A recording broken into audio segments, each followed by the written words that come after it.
Welcome to Psychic Girls Next Door. We are your hosts, Shannon Miller and Lili. This podcast is for all spirituality enthusiasts and psychics next door to share tools, experiences, and spiritual practices that align with your highest vibrational self. On this episode, we will be talking about the spiritual energy and significance of Halloween. Halloween, also known as All Hallows Eve or All Saints Eve, is celebrated each year on October 31st. Halloween's origins date back to the ancient Celtic festival of Samhain. The Celtics, who lived 2,000 years ago, mostly in the area that is now Ireland, the United Kingdom, and northern France, celebrated their new year on November 1st. So this day is marked the end of summer and the harvest and the beginning of the dark, cold winter. So it's a time of year that was often associated with human death. So the Celts believed that on the night before the new year, the boundary between the worlds of the living and the dead became blurred. So on the night of October 31st, they celebrated Samhain, and when it was believed that the ghost of the dead returned to Earth, and then people would light bonfires and wear costumes to ward off ghosts. So therefore, I guess, starting all this Halloween tradition. I love it. Brings us to today's time. Yeah, I myself am a ghoulish gal. I love Halloween. It's my favorite holiday. I've been to New Orleans for Halloween weekend. Not on actual Halloween. It was a few days before, but that is one of the best places to go if you are into dressing up like all 3 nights in a row and want to be in like a spooky place. New Orleans is super haunted. I've heard Salem is also a really cool place. I would love to go there. Yeah. Even if it's not Halloween. Just in general. Yeah. It just sounds like a very interesting place. There's so much to visit. It's just like a lot of history too. Earth energy. I'm just kind of thinking about like Salem, and sometimes Lili and I can do this where we think about a place or a word and we just get a little bit of information. There's a lot of like dense energy in Salem. A lot of like, I feel like, you know, the Salem witch trials were there. And lots of, it's like, I feel like it was shifted, a lot of shifted out energy. I feel like it's a place that's gone through a lot of shifts. I don't know enough about the history of it to like be an expert, but just energetically looking at it, Salem looks like a really cool environment. It sure does. And I think for us as psychics, we do pick up on a lot of energy and information that does come through. Even like New Orleans. I have never been to New Orleans. I would love, yeah. We'll just go on a Halloween tour next year. I think that might be your next destination. Yeah. And I would love to go to New Orleans too, because I'm fascinated by just so many stories around this type of energy too. And not only, of course, Halloween, but just like in general, you know, people, I don't know, I've heard a lot of people using the word voodoo when they talk about like New Orleans, Halloween. Maybe I think I've had a friend in the past that she's been to New Orleans and then she met someone that did that type of ritual. I think that was me. Oh, it wasn't you? That might have been, but it's been a while ago. And it also caused me to, you know, I was curious about it because there's something about the place itself that, I don't know, either the energy resonates with it or, I mean, it must be also the history of the place and people that live there as well. I mean, imagine, was that you? I can't remember. Well, when I went to New Orleans, I went for the Voodoo Music Festival, which was in one of the parks. Like in comparison to San Francisco, it'd be like, if you were staying in like on Bourbon Street, that'd be like downtown SF. And then the park was like where Golden Gate Park is. So it wasn't near like, you know, that area where you go to hang out in New Orleans. But I'm like blanking on the name of it. So clearly this is not an episode about the history of New Orleans. I will just say that today. But when we went, I saw a voodoo priestess and the energy was like spot on. She, like, I feel like I've cleaned out a lot of what she red off of me, but I was sweating. It was warm. I mean, October in New Orleans is always a little bit warm, but it has a breeze to it, and it can be cold at night. But I wasn't. It was almost like it was like when you have the flu, and then you like need to sweat it out to get it out of your body. Whatever she was like, each thing that she was like calling me out on was like something that wasn't no longer serving me, and I was like, I was really hot. Wow. Yeah, and she was amazing. Like, I'll try to find her information so we can link it, but it felt like the real deal.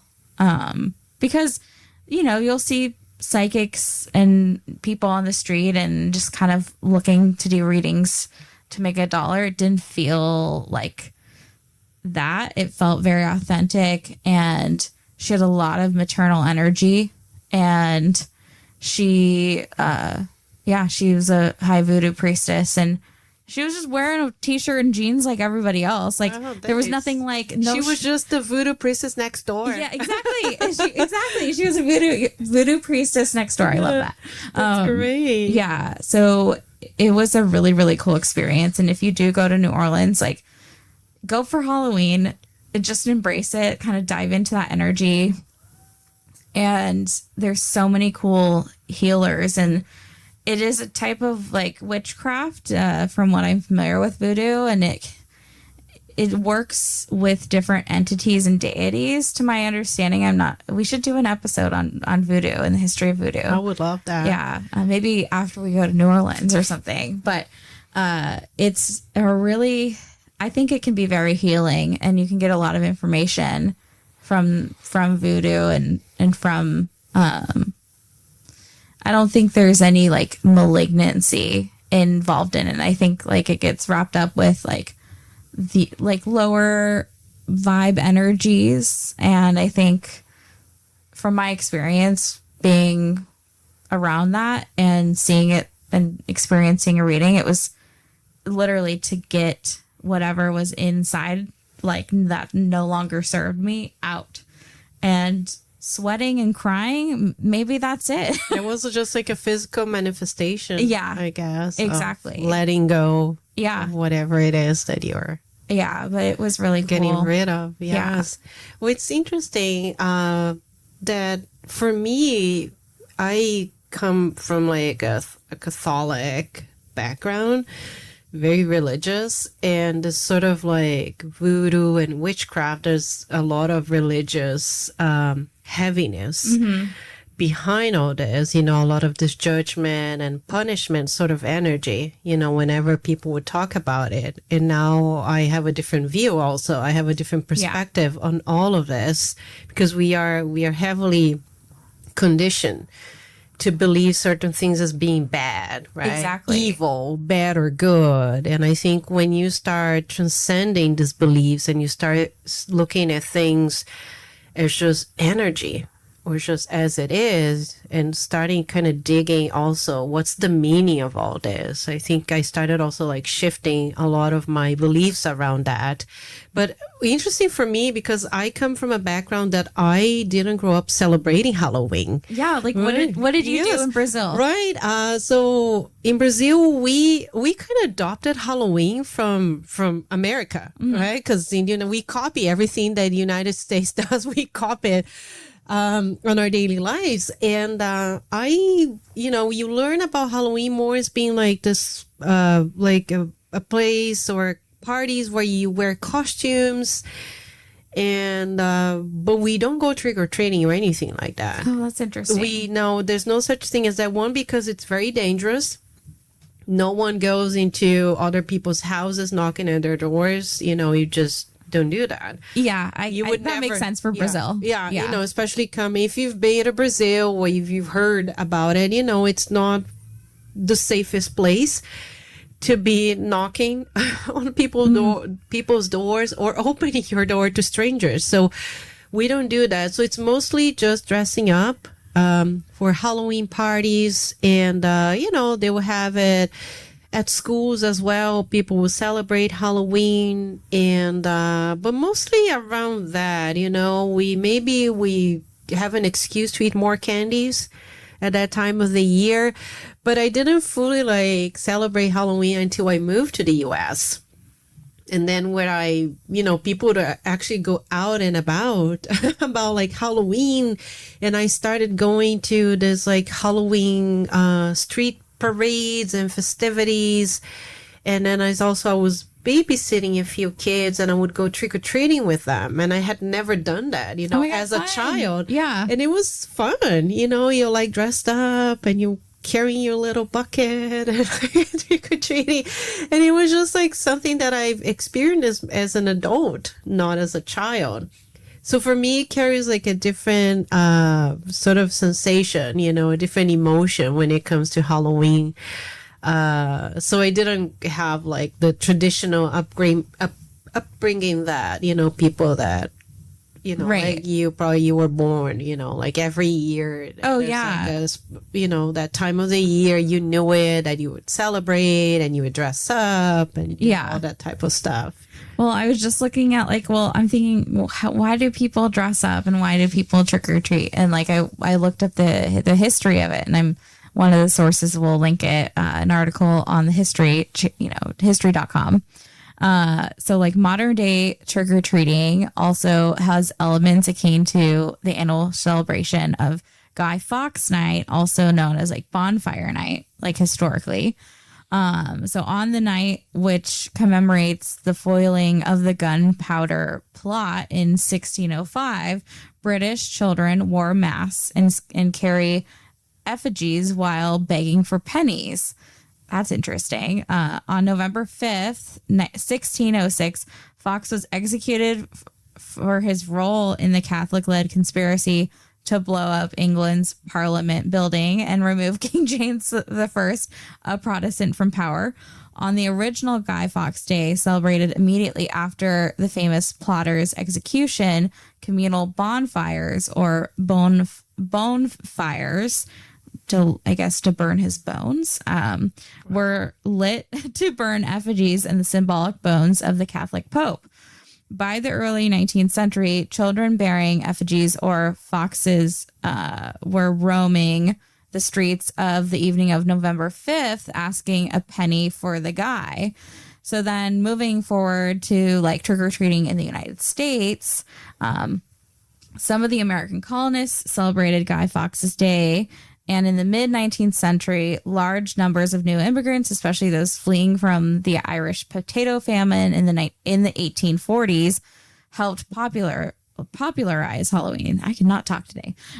In the early 20th century, Irish and Scottish communities revived the old world traditions of souling and guising in the United States. By the 20s, however, pranks had become the Halloween activity, like a young, rowdy crowd of people. And then the Great Depression happened, with like basically exacerbating the problem with Halloween mischief, often devolving into vandalism, physical assaults, and sporadic acts of violence. One theory suggests that excessive pranks on Halloween led to the widespread adoption of an organized community-based trick or treating. So hence like the vandalism or the mischief was like the trick, and then moving it into trick or treating. And then during World War II, when sugar rationing meant like few treats to hand out, so that also put like a spin on it. And then after like the height of the post-war baby boom, trick or treating reclaimed its place among other Halloween customs, and it quickly became the standard practice for millions of children in American cities to trick or treat and dress up, based on all of those, generational trends that came before it. So now a bunch of people dress up on Halloween. And I feel like we dress up as things that we love in movies and television. Whatever's trending at the moment. Exactly. Too, like memes. Yeah, well, it's interesting how Halloween has evolved. It started as this ritual back in the days, and now I might be controversial if I say this, but it's a very commercial holiday. Yeah. That's like a holiday in the sense that we take time off, but it's very commercial. Yeah. You know, you are buying costumes, you're buying candies. And so there's a lot of that element that it has turned into. Yeah. So not so much of what it initially was like intended for, because it's interesting too, because this time of the year, you know, at least for like my family back in Brazil, they also celebrate what we call the All Saints Day. So we celebrate, you know, our loved ones that have passed. So it was like a tradition that like my mom and we would go into my dad's, you know, his graveyard, and you kind of go in, bring flowers, and you just kind of honor that too. So for us, it's related to a lot of that, you know, like honoring their memory. And I think also in Hispanic culture too, you will see kind of, it almost like it overlaps with Halloween, like the Dia de los Muertos. Oh, yeah. And if you've seen that movie Coco, you know, it talks a lot about that and explores that tradition. And you probably people have seen, like, you know, now it has become like pieces of decoration, right? Like the skull and the sugar skull and all of that. So I think things have kind of like, I think now it's all become, I don't know, things have kind of mixed and matched. Yeah. You know, with different traditions and cultures around the world in a way. Yeah. I think it's such a really cool concept and a really beautiful thing to honor different pieces of different traditions, picking up on like what resonates for you. And my grandma actually died on Halloween, which is another weird fun fact. I think I mentioned it in a couple episodes, but my conception of Halloween, it's when the veil is thin between our realm and the spirit realm. And I see that based on my experiences with my grandma after she has passed away, it's like my version of evidence that is true for me. So I'm like, she's come in when I've done readings on people and trying to give me advice. And one person at the clairvoyant program we did at the psychic school, he was like, there's a woman here to see you. And I'm like, oh, it's my grandma. Like, I just knew it was her. And I find it so interesting that she died on Halloween. And so my mom doesn't really like that holiday anymore because of that. I love it. I embrace it because I still feel connected to my grandma. And for me, I'm like, Halloween is just, I feel so connected, not only in this life, but I know from several lifetimes ago. Like, it, for me, it's like, oh, this is like a ritualistic, fun holiday. Now it's like fun to, you know, pick out 3 costumes. I love dressing up, and I love matching different energies. And I think Halloween can present an opportunity, like when you are wearing and dressing up as something else. I love this idea and concept of like matching the energy of the character that you're dressing up as. So for this year, I'm going to be the high priestess for Halloween. Ooh. Yeah, from the tarot card deck. So I'm going to essentially try to match that energy. And I think... Well, I think you are. Well, thank you. Already that. And you're just like... I do a hair flip. Yeah, it's just... It's just embodying that in this physical form. Yeah. So do you know what you are going to be? Are you dressing up for Halloween? I actually am not. Okay. I'm dressing up as myself. Yes. Also good. Old Lili. Yeah. You know, I've had years that I really would like put a lot of thought into the costumes that I would wear, and, you know, would attend Halloween parties. Mm-hmm. I would go, there were like, you know, when I lived in LA, they had like these huge Halloween festivities, like in West Hollywood and all that stuff. And I used to attend that. But I think as the years I became older, I don't know, I kind of became a little bit more disconnected with the festivity part of it. Yeah.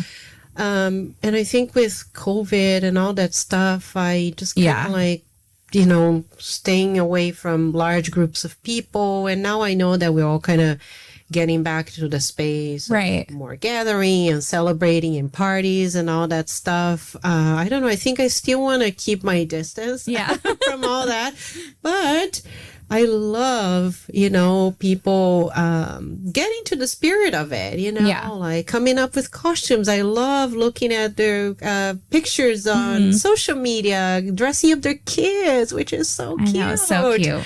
And I see people where I live too. Kids are trick-or-treating and the houses are all decorated. It looks so cool. People really, they're very creative too at this time of the year. And I think for kids too, it just kind of brings this like a fun, sort of like this room for creativity, imagination. Yes. Right? That people kind of tap into. I think a lot of us, as we go in life, we're always like in this suit, right? A quote unquote suit of like having to work and just, having all this obligation, responsibilities. And Halloween may also be a space where you just explore. Yeah. Being a character, or something that's like totally opposite from actually what you do on a daily basis. And it's just like just being someone else for a day. It's fun. It's fun, just having fun with it and matching with other people's costumes too. And I just think it's a fun way. Just to kind of, I don't know, just get away from this, this day-to-day life. I think it can be a fun, like, pause, right? Like, or a fun, absolutely. A distraction from everything that's going on in the world. I think we deserve it. yeah. But I think, like, it's so interesting because there's so many different perceptions of the holiday itself based on where you are geographically. And people celebrate in different ways. Some people also like to watch horror movies. Oh, yeah. Right? It's huge. They do like a marathon of horror movies. Exactly. I see people, they do rituals around that time. People may even do meditations around that too, that type of energy. Some people say, it opens a portal. I think you can get a lot of really cool information. Yeah. So it people can kind of go into all different directions at that time of year because it kind of invocates that type of energy too. But the only thing that I would say is that if you are in any shape or form, like wanting to connect with spirits and that type of stuff, please do it in a safe way. Yeah. Have an expert in the room. Having an expert in the room, or do it with people that know how to protect themselves and how to have energetic boundaries, because you can really step into some really sticky stuff. You can call in energies and entities that may not need to be in the room with you or attached to your energy. Exactly. So just please be mindful of that. So no Ouija boards. Absolutely not. Yeah. Stop with that. I don't even know why are they still like selling that stuff. Stop playing with that, just because it's very popular this time of the year because people are like, let's pull out our Ouija board. Right. It's Halloween time. It's spooky season. How fun. And I would say no, like, especially us that, we as psychics, we know how to protect ourselves. We know how to separate from those types of spirits and so on. So please don't do Ouija boards. No. I've done it a couple times as a kid, and I didn't have like a terrible experience, but just knowing energetically what I knew, I'm like, we don't need to do this. No, especially if you don't know how to deal with that type of stuff, because it gets really messy. And I think you can channel like lower vibe energies. Like, I'll let y'all interpret that how you want to. And their spirits, they're very earthbound, and connecting with those type of spirits, it's not always healthy. Or beneficial. So I would say just kind of try to stay away from things that you just don't know. Educate yourself. Even if people that see those like paranormal hunters or people that go after. Oh, yeah, ghost hunting. Ghost hunters or the paranormal experience type of experts. I mean, those people, they are professionals for a reason. Right. they know where they're going. They know how to protect themselves. They know how to have boundaries and all that stuff. So it's not like just going to like an abandoned house. Oh my and God, just never.